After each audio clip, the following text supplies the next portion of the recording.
Utsman bin Affan radhiyallahu anhu. Nama lengkapnya adalah Utsman bin Affan bin Al-As bin Umayyah bin Abdusyam bin Abdi Manaf bin Qusay bin Kilab bin Murrah bin Ka'ab bin Lu'ay bin Ghalib Al-Quraisy Al-Umawi Al-Makki Al-Madani. Utsman bin Affan lahir di tahun ke-6 tahun Gajah dan termasuk satu di antara orang-orang yang masuk Islam pertama kali. Utsman radhiyallahu anhu memeluk Islam pada usia yang ke-30 tahun. Ketika itu diajak oleh Abu Bakar radhiyallahu anhu untuk memeluk Islam, dan ia langsung menyatakan keislamannya. Kepribadian Utsman bin Affan. Utsman bin Affan pada saat itu termasuk kalangan minoritas Mekkah yang cukup terdidik sehingga mampu membaca dan menulis. Ia juga seorang pedagang dan juru runding yang handal. Ia mewarisi harta yang banyak ketika baru berusia 20 tahun. Pada usia yang masih muda, Utsman bin Affan telah banyak melewati rute-rute perdagangan yang berbahaya dengan ayahnya. Masa kanak-kanak Utsman bin Affan penuh dengan pengalaman, dengan membeli barang-barang yang murah di Yaman, lalu menjualnya dengan harga tinggi di Syria. Namun yang lebih penting daripada itu, Utsman bin Affan memiliki kesabaran untuk menilai orang dari tindakannya, bukan sekedar omongannya. Ketika Utsman bin Affan dibaiat di sebuah masjid untuk meneruskan perjuangan dua khalifah pendahulunya, ia berpidato di mimbar. Namun, ia tidak bisa mengendalikan diri sehingga tak kuasa untuk berbicara panjang lebar. Ia hanya berkata, "Hai kaum muslimin, tidak mudah mengendalikan kuda baru. Jika Allah Subhanahu wa Ta'ala menghendaki saya hidup, akan ada kesempatan lain untuk berbicara dengan kalian. Saya tidak dapat berbicara banyak lagi, dan kalian tahu saya tidak pandai berbicara di depan umum." Jamaah pada waktu itu pasti tersenyum, karena Utsman radhiyallahu an yang terhormat sulit untuk berbicara di depan umum. Utsman bin Affan juga merupakan sahabat yang tegar dalam menghadapi siksaan. Tiada lain ketika itu yang menghukumnya adalah pamannya sendiri. Sang paman menghukum Utsman bin Affan karena ia meninggalkan agama nenek moyang. Sang paman memusuhi Utsman bin Affan dan para pengikut agama Nabi Muhammad SAW dengan permusuhan yang hebat. Sang paman membawa Utsman bin Affan dan mengikatnya kuat-kuat, seraya mengatakan, "Tidak sukakah engkau terhadap agama nenek moyangmu, sehingga engkau masuk agama yang baru? Aku bersumpah tidak akan membiarkanmu sampai engkau meninggalkan agama yang engkau anut sekarang." Utsman bin Affan menjawab, "Demi Allah, aku tidak akan meninggalkan agamaku selamanya. Aku tidak akan memisahkan diri dengan nabiku selama aku masih hidup." Namun, sang paman tetap saja bersikeras menghukumnya, dan Utsman pun semakin keras memeluk agama barunya dan berpegang teguh terhadap akidahnya. Kegigihan inilah yang membuat sang paman putus asa dan akhirnya melepas ikatannya.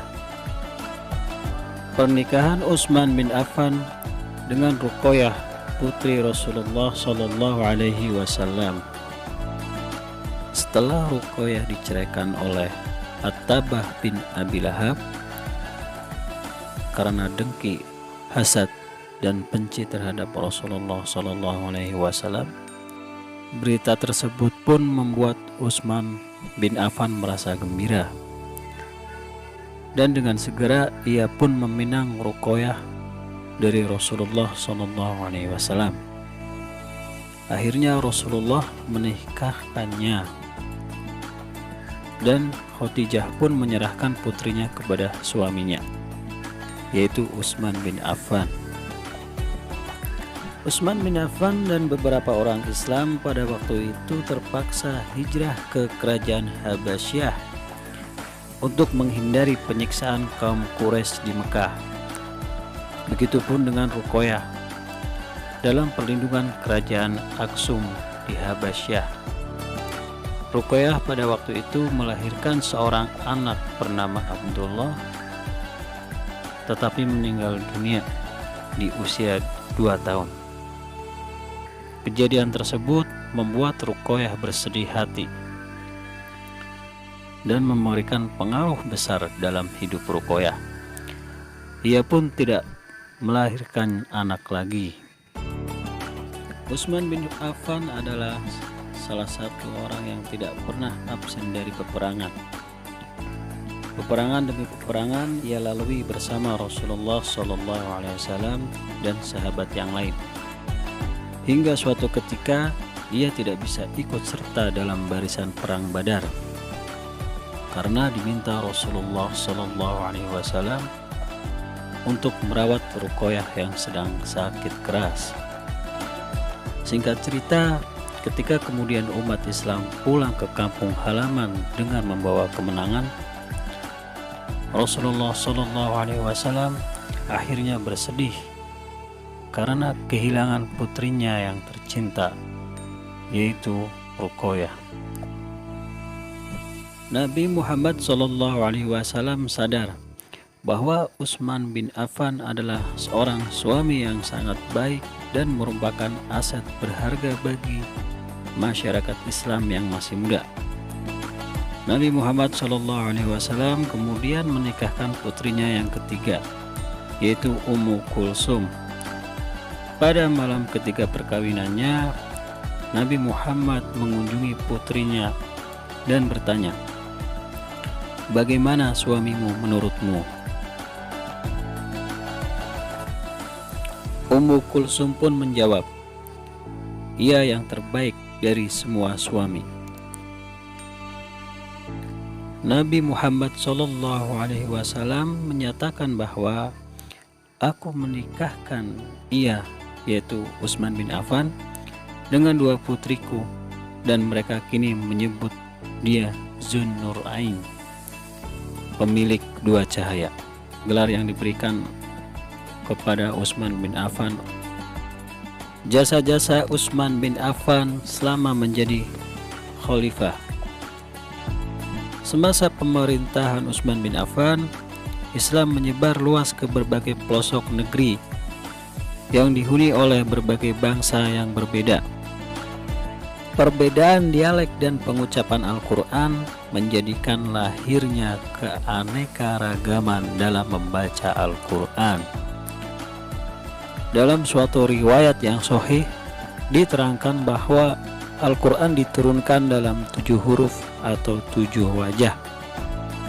Imam Bukhari meriwayatkan bahwa Umar bin Khattab radhiyallahu anhu menuturkan, "Aku mendengar Hisham bin Hakim membaca surat Al-Furqan pada masa Rasulullah SAW. Aku memperhatikan bacaannya.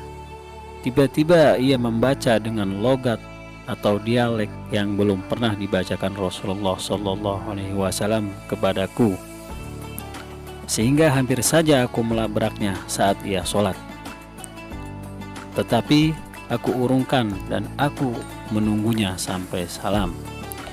Begitu selesai, aku tarik pakaiannya dan aku katakan padanya, 'Siapakah yang mengajarkan bacaan surat itu kepadamu?'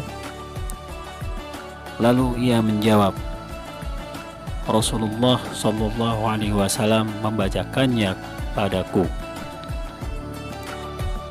Kamu berdusta, kata Umar.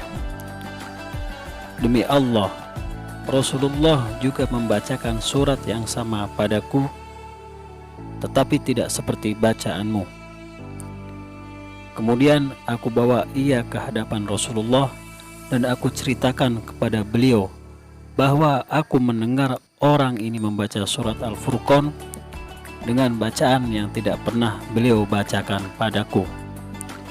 Rasulullah Shallallahu Alaihi Wasallam berkata, lepaskan ia, hai Umar, bacalah surat tadi. Hisham lalu membacanya seperti yang aku dengar tadi. Rasulullah Shallallahu Alaihi Wasallam berkata, begitulah surat itu diturunkan. Dan beliau berkata lagi, bacalah wahai Umar. Lalu aku membacanya dengan bacaan sebagaimana yang diajarkan Rasulullah kepadaku. Beliau kemudian bersabda, begitulah surat itu diturunkan. Sesungguhnya Al-Quran itu diturunkan dengan 7 cara baca. Maka bacalah dengan bacaan yang mudah bagimu. Perbedaan dialek dalam membaca Al-Quran yang pernah terjadi di masa Rasulullah SAW ditakutkan akan mempersulit umat Islam untuk mempelajarinya. Inilah yang membuat Utsman bin Affan pada masa pemerintahannya menganggap perlu menyusun Al-Quran dengan standar. Tujuannya agar dapat memberikan tuntunan kesatuan pengucapan ayat-ayat Al-Quran dengan baik dan benar di seluruh dunia. Sebelumnya Khalifah pertamalah, yaitu Abu Bakar radhiyallahu an, yang menyusun salinan Al-Quran standar setelah membanding-bandingkan dengan bantuan sumber-sumber terpercaya. Salinan Al-Quran tersebut tersimpan rapi dalam penjagaan istri Rasulullah SAW. Beberapa salinan dari jilid tersebut dipersiapkan Khalifah Utsman bin Affan setelah berkonsultasi dengan para sahabat. Kemudian